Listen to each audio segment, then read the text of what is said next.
Online video ক্লাসের পক্ষ থেকে সবাইকে জানাচ্ছি আন্তরিক শুভেচ্ছা ও অভিনন্দন। আশা করি সবাই ভালো আছেন। আমি আজ দ্বাদশ শ্রেণীর আরেকটি ক্লাস করব।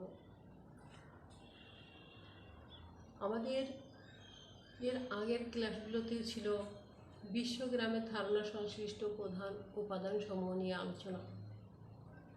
আমাদের আর 3টা উপাদান বাকি ছিল। এর আগে অধিকাংশগুলো আলোচনা হয়ে গেছে। সেই 3টা হচ্ছে ব্যবসায় বাণিজ্য, বিনোদন ও সাংস্কৃতিক যোগাযোগ এবং সাংস্কৃতিক বিনিময়। এই 3টা উপাদান আমাদের বাকি আছে। তো সেই 3টা উপাদান নিয়ে আমরা এখন আলোচনা করব। তো আলোচনার শুরুতেই আমরা যাব ব্যবসা বাণিজ্যে। ব্যবসায় বাণিজ্য কাকে বলে? তো আমি দেখো একটা সংজ্ঞা লিখে রাখছি এখানে, যে মুনাফা লাভের উদ্দেশ্যে বৈধভাবে অর্থ বিনিয়োগ করে সেবা বা পণ্যের বিনিময় করাকে ব্যবসায় বলে। তাহলে ব্যবসায় একটা জিনিস, বাণিজ্য আরেকটা জিনিস, তারপরে আমরা এক হব। তো প্রথমে আমরা জানছি কোনটা, যে ব্যবসায় কাকে বলে। তাহলে ব্যবসায় কাকে বলছে? ব্যবসা হচ্ছে মুনাফা লাভের উদ্দেশ্যে বৈধভাবে অর্থ বিনিয়োগ করে পণ্য বা সেবার বিনিময় করাকে ব্যবসায় বলে। তাহলে অবশ্যই সেটা কী হতে হবে? বৈধ হতে হবে এবং অর্থের বিনিময় অবশ্যই থাকতে হবে। আর এই অর্থের বিনিময়ে যখন আমরা পণ্য বা সেবার বিনিময় করতে পারছি, তখন সেটাকে বলছি ব্যবসা। আর বাণিজ্য কাকে বলে? পণ্যের কাঁচামাল সংগ্রহ, প্রক্রিয়াকরণ, উৎপাদন, মজুতকরণ, বিতরণ, বাজারজাতকরণ থেকে ভোক্তার কাছে পৌঁছানো পর্যন্ত প্রক্রিয়াকে বলা হচ্ছে বাণিজ্য। তাহলে একটা পণ্য তৈরি করতে গেলে যে প্রক্রিয়াগুলো আছে এবং পণ্য উৎপাদন করা হচ্ছে কার উদ্দেশ্যে? ভোক্তাদের উদ্দেশ্যে। অর্থাৎ যে ভোগ করবে, যে ব্যবহার করবে, যে উপকৃত হবে, তাদের উদ্দেশ্যে পণ্যগুলো মূলত তৈরি করা হয়ে থাকে। তো একটা পণ্য তৈরি করতে গেলে প্রথমে যে উপাদানটা লাগে সেটা হচ্ছে কাঁচামাল। তো কাঁচামালকে প্রথমে সংগ্রহ করতে হয় কি? কাঁচামাল। তারপরে তার প্রক্রিয়াকরণ করতে হয়। প্রক্রিয়াকরণ করলে একটা উৎপাদিত পণ্য পাওয়া যায়, সেখান থেকে সেটাকে মজুতকরণ করতে হয়, অর্থাৎ সংরক্ষিত অবস্থায় রাখতে হয়। এরপরে বিতরণ করতে হয়। বিতরণ করা বাজারজাতকরণ, বিতরণ করা বা বাজারজাতকরণ। বিতরণ বিভিন্নভাবে হতে পারে। দেখা যাচ্ছে যে হ্যান্ড টু হ্যান্ড হতে পারে, আবার দেখা যাচ্ছে বাজারের মাধ্যমে হতে পারে। তো এভাবে এই যে প্রক্রিয়াগুলো সম্পন্ন করা এবং এই যে উৎপাদিত পণ্যটা সে বাজারজাতকরণ করে হোক আর কারো হাতে হাতে দিয়ে হোক, যেভাবে হোক না কেন ভোক্তার কাছে পৌঁছানো পর্যন্ত যে প্রক্রিয়াগুলো আছে, এই সামগ্রিক প্রক্রিয়াটাকেই বলা হচ্ছে বাণিজ্য। তাহলে এখন আমরা জানব যে ব্যবসায় বাণিজ্য কাকে বলে। মুনাফা লাভের উদ্দেশ্যে বৈধভাবে অর্থ বিনিয়োগ করে ভোক্তার কাছে পৌঁছানো পর্যন্ত সকল প্রক্রিয়াকেই বলা হচ্ছে ব্যবসা বাণিজ্য। তাহলে এখানে মুনাফা লাভের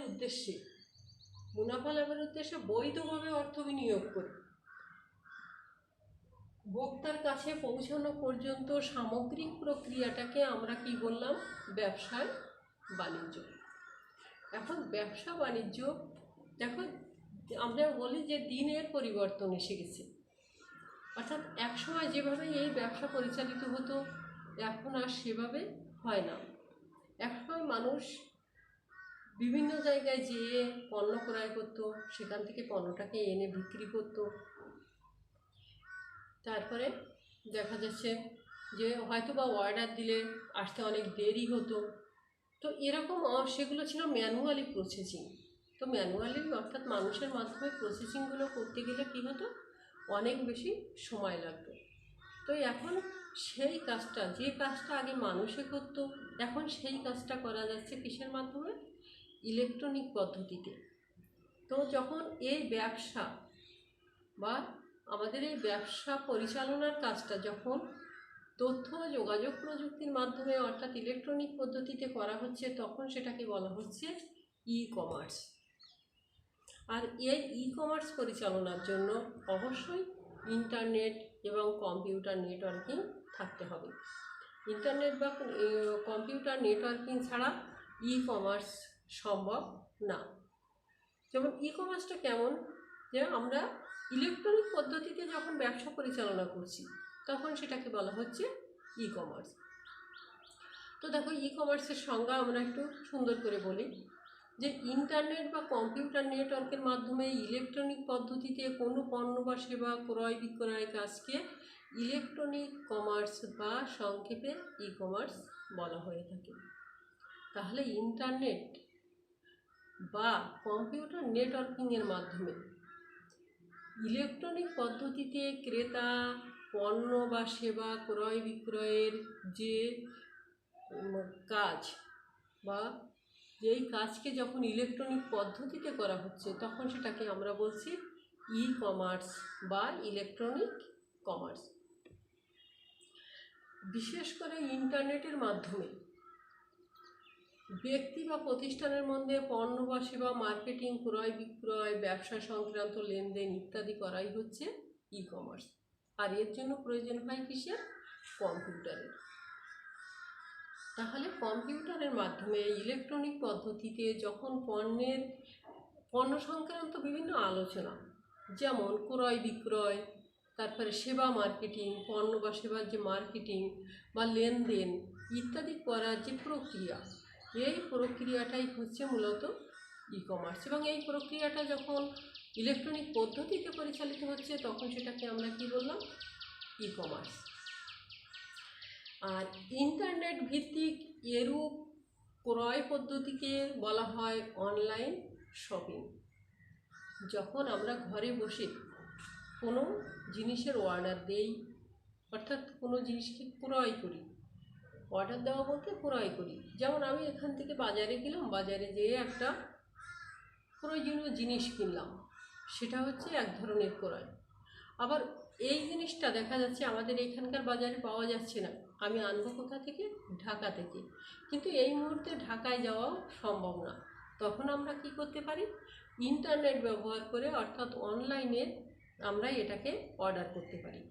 তো এই ধরনের অর্ডার করলে আমার পণ্যটা দেখা যাচ্ছে অর্ডার করলাম, পে করলাম, আর মালটা চলে আসলো, অথবা মালটা চলে আসার পরে বা জিনিসটা চলে আসার পরে আমি তাকে পে করে দিলাম।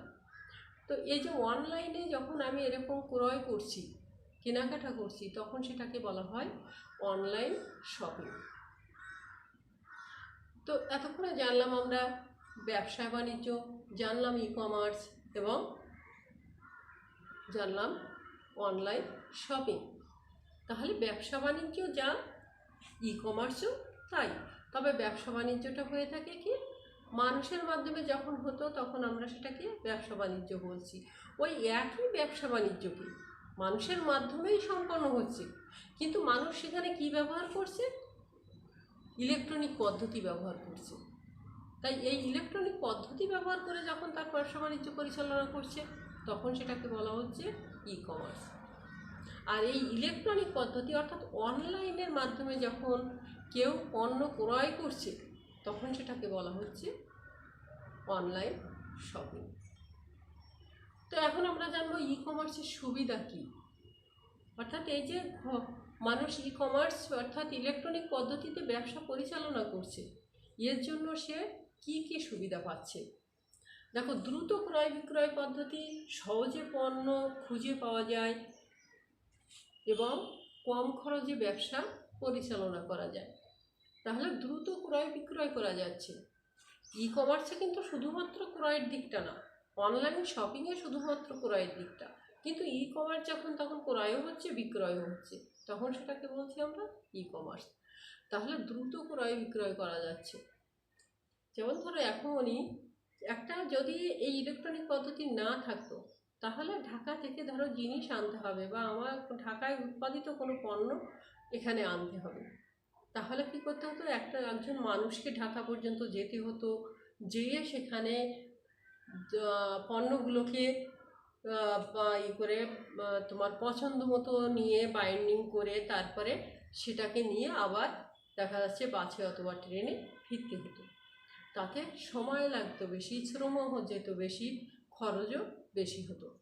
কিন্তু ইলেকট্রনিক পদ্ধতিতে আমরা কি করতে পারছি, দেখো ইমেইল ব্যবহার করে অথবা ভিডিও কনফারেন্সিংয়ের মাধ্যমে অথবা যে কোনো একটা পদ্ধতিতে আমরা কি করছি, একেবারে কয়েক মিনিটের মধ্যে আমরা ওই উৎপাদিত প্রতিষ্ঠানের যিনি পরিচালক আছেন তার সাথে যোগাযোগ করে কি কি পণ্য লাগবে সেগুলো আমরা সহজে বলে দিতে পারছি।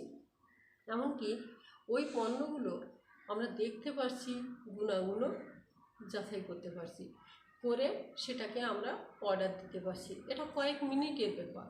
তারপরে ওখান থেকে পণ্য তারা বাইন্ডিং করে পাঠিয়ে দিচ্ছে। তাতে কি হচ্ছে, খুব দ্রুত আমরা জিনিসগুলো পেয়ে যাচ্ছি এবং এতে শারীরিক পরিশ্রমও হচ্ছে না, আবার খরচও কম হচ্ছে। ভৌগোলিক সীমাবদ্ধতা অতিক্রম করে সহজে ক্রেতার কাছে পৌঁছানো যায়। ভৌগোলিক সীমাবদ্ধতা অর্থাৎ আমি দেশের বাইরেও পণ্য আনবো। একসময় কী হতো যে পাসপোর্ট করতে হতো, ভিসা করতে হতো, করে হয়তো বিদেশ থেকে পণ্য আনতে হতো। তারপরে একটা মানুষকে সে পর্যন্ত যেতে গেলেও অনেক ঝুট ঝামেলা পোহাতে হতো, দেখা যাচ্ছে প্লেনে যেতে হতো। তো এভাবে দেখা একটা মাল আনতে গেলে প্রচুর খরচ যেমন ছিল তেমনি সেটা ঝুঁকিপূর্ণ ছিল। তো এখন মানুষ কী করছে, এই যে ভৌগোলিক সীমানা অতিক্রম করে অর্থাৎ বাংলাদেশের বাইরে যে কোনো জায়গায় মানুষ ইন্টারনেট ব্যবহার করে মাল আনতে পারছে বা জিনিস আনতে পারছে। অর্থাৎ ইমেইলের মাধ্যমে বা ভিডিও কনফারেন্সিং বলো বা যে কোনো পদ্ধতিতে বলো, জিনিসের অর্ডারও দিচ্ছে, আবার সেই অর্ডার মাফিক তারা টাকাও পাঠিয়ে দিচ্ছে, জিনিস পাঠিয়ে দিচ্ছে, আর টাকাটা পেয়ে হচ্ছে অনলাইন মাধ্যমে। তো গেল এটা। এরপরে আছে পণ্যের গুণগত মান উন্নত হচ্ছে। পণ্যের গুণগত মান অবশ্যই উন্নত হচ্ছে, কারণ মানুষ এখন কি করে, অনলাইনের মাধ্যমে দেখে কোন জিনিসটা ভালো। ফলে একটা পণ্য উৎপাদনকারী যে প্রতিষ্ঠান আছে তারা কি করে, সর্বোচ্চ ভালো পণ্যটা তৈরি করার চেষ্টা করে। করলে কি হয়, তাদের পণ্যটা বেশি করে মার্কেটিং পায়, আর মার্কেটিং পেলে সেটা বিক্রি হয় বেশি এবং মানুষ তাতে উপকৃত হয়। তো এই যে পণ্যের গুণগত মান, এটা দিন দিন বৃদ্ধি পাচ্ছে ই কমার্সের ফলে। এরপর কম খরচে উন্নত সেবা প্রদান করে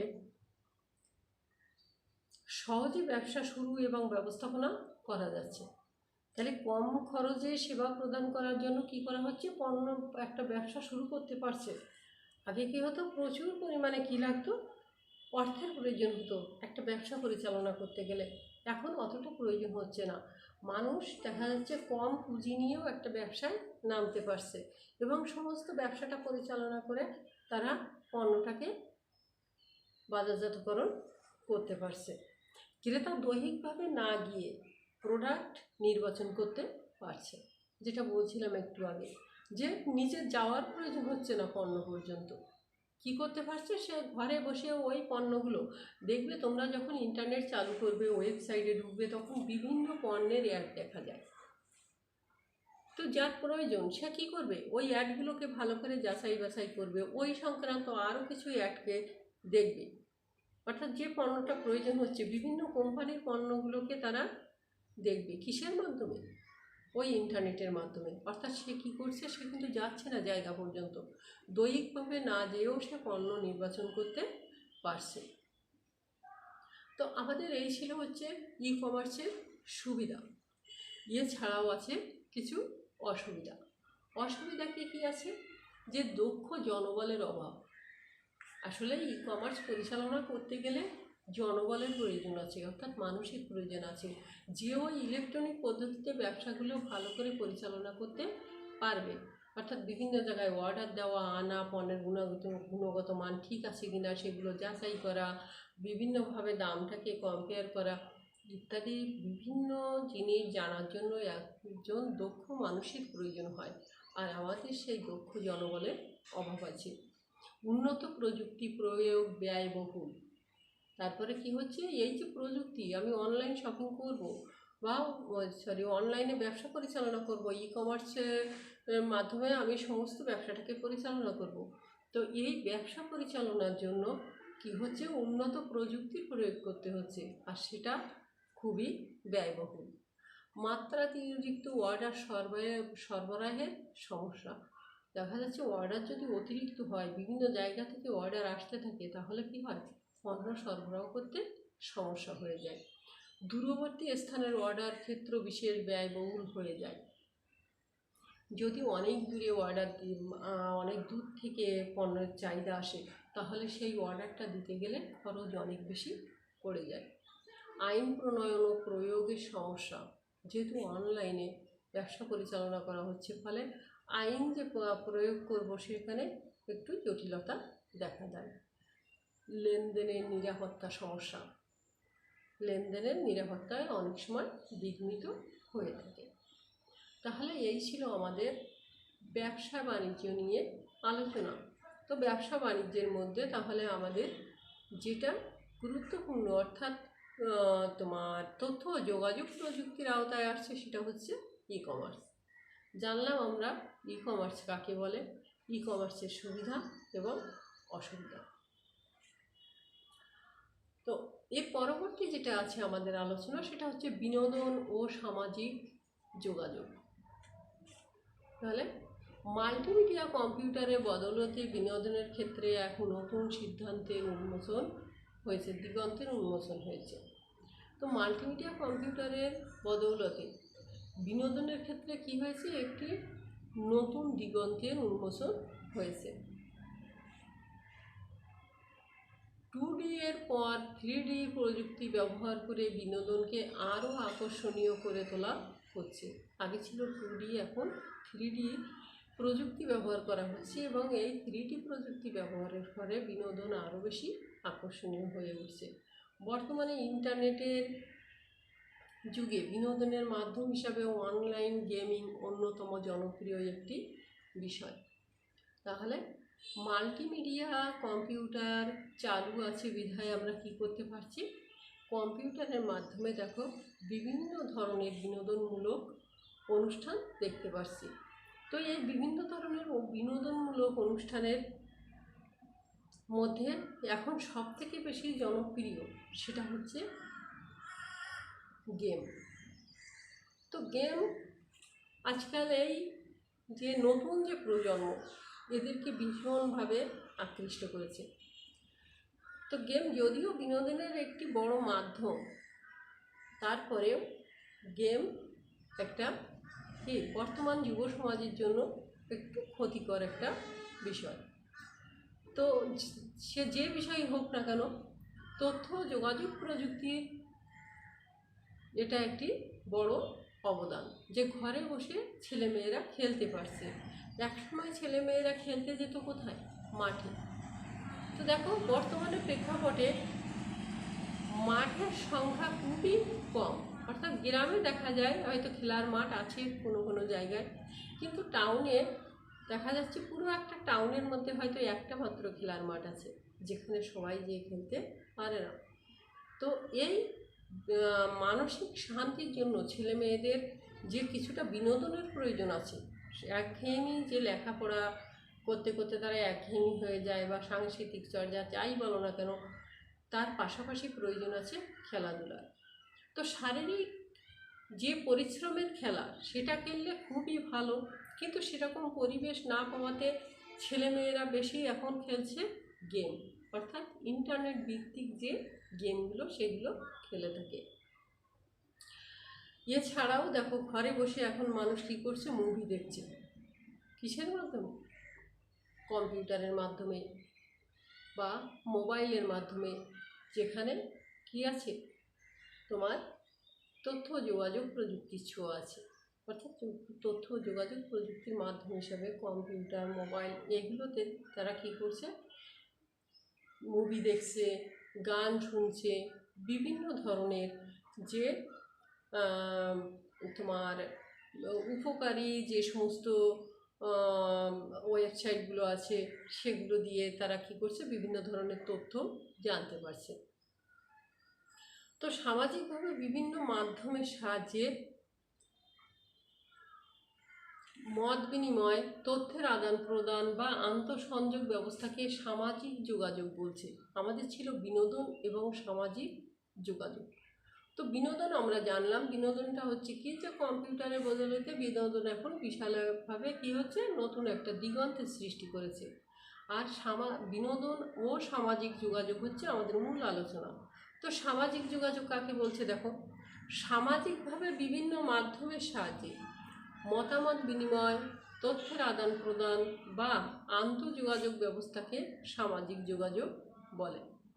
তো এটা কিসের মাধ্যমে, সামাজিকভাবে হবে। তো সামাজিক যোগাযোগের জন্য বেশ কয়েকটি ওয়েবসাইট আছে। এই ওয়েবসাইটগুলো কি, যেমন Facebook, email, Twitter, WhatsApp, YouTube, Viber, imo, Google plus, Messenger ইত্যাদি সামাজিক যোগাযোগের অন্যতম মাধ্যম। এগুলো নিয়ে মনে হয় আর তোমাদের সাথে কথা বলা লাগে না, এগুলো তোমরা খুব ভালোভাবে জানো এবং বোঝো যে এগুলো কীভাবে ব্যবহার করা হয়ে থাকে। এগুলোর মাধ্যমে দেখো আমরা কি করতে পারি, অডিও কল দিতে পারি, ভিডিও কল দিতে পারি, একটা তথ্য একজনের থেকে অন্যজনকে জানাতে পারি, বিভিন্ন বিভিন্ন জনকেও জানাতে পারি। তো এইভাবে দেখা যাচ্ছে সামাজিক যোগাযোগের মাধ্যম হিসাবে এই ওয়েবসাইটগুলো খুবই গুরুত্বপূর্ণ ভূমিকা রাখছে। জানলাম তাহলে বিনোদন ও সামাজিক যোগাযোগ। আমাদের আর একটা উপাদান বাকি আছে, সেটা হচ্ছে সাংস্কৃতিক বিনিময়। দেখো এক এক দেশের সংস্কৃতি এক এক রকম। আমাদের যে সংস্কৃতি বা কালচার, অন্য দেশ অর্থাৎ ভারত বা পাকিস্তান, চীন, জাপান, আমেরিকা, লন্ডন, যাই বলো না কেন, বিভিন্ন দেশ আছে, তাদের সাথে কিছুটা মিল হয়তো কোনো কোনো দেশের সাথে আছে, কোনো কোনো দেশের সাথে আদৌ নাই। তো দেখা যাচ্ছে এই সাংস্কৃতিক বা যে আমাদের যে কালচারটা, এই কালচার শুধু আমরা আমাদের মধ্যে সীমাবদ্ধ না রেখে আমরা কি করতে পারি, অন্য অন্য দেশের কালচার দেখে যদি ভালো লাগে সেটা আমরা নিতে পারি, আবার আমাদেরটা তারাও নিতে পারে, বা যৌথভাবে আমরা বিভিন্ন ধরনের সাংস্কৃতিক প্রোগ্রামও করতে পারি। তো এই ধরনের সাংস্কৃতিক প্রোগ্রামটাকে আমরা বলছি সাংস্কৃতিক বিনিময়। তো দেখো কোনো দেশ বা জাতির ঐতিহ্য, কৃষ্টি, দেশীয় ও জাতীয় কালচার, দেশীয় ও জাতীয় অনুষ্ঠান, ইতিহাস, সার্বজনীন উৎসব, সাহিত্য, শিল্পকর্ম, জীবনযাত্রা ইত্যাদিকে একত্রে সংস্কৃতি বলে।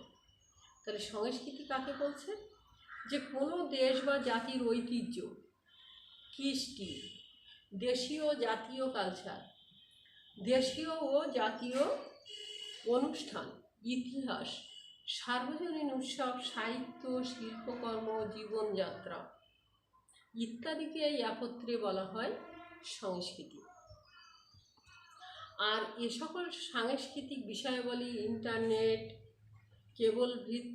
কেবল টিভি, পত্রিকা ইত্যাদির মাধ্যমে এক দেশ থেকে অন্য দেশে বা এক জাতি থেকে অন্য জাতিতে প্রবেশ করে, অর্থাৎ সাংস্কৃতিক বিষয়াবলী স্থানান্তর হয়। এই সাংস্কৃতিক বিষয়াবলী আদান প্রদানকে সাংস্কৃতিক বিনিময় বলে।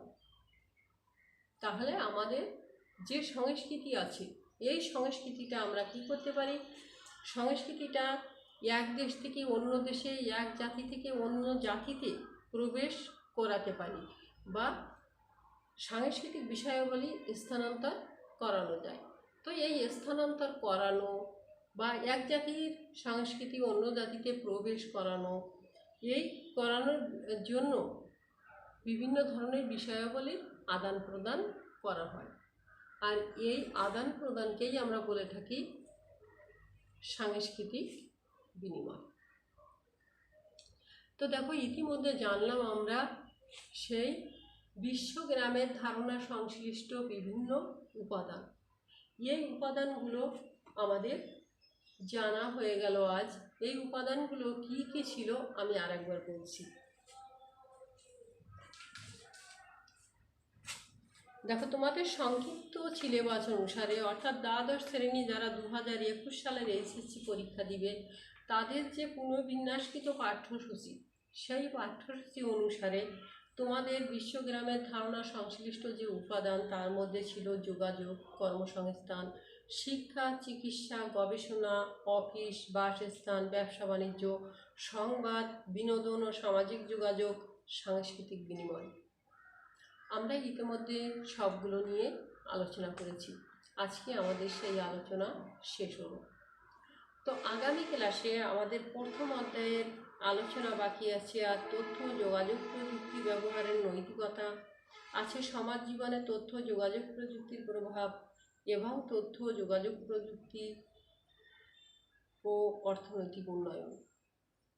এই তিনটে আলোচনা আমাদের বাকি আছে। আমরা আগামী ক্লাসে এগুলো নিয়ে আলোচনা করব। তো আমাদের এই আলোচনাগুলো হলে প্রথম অধ্যায় শেষ হবে। তাহলে প্রথম অধ্যায় আমাদের এর আগে শেষ হয়েছে তৃতীয় অধ্যায়, আমাদের বাকি থাকছে দ্বিতীয় এবং চতুর্থ অধ্যায়। এই অধ্যায় আলোচনার পরে আমরা যাব চতুর্থ অধ্যায়ের আলোচনায়। তো সবাই ভালো থাকো, সুস্থ থাকো। আবারও সবাইকে ধন্যবাদ জানিয়ে শেষ করছি।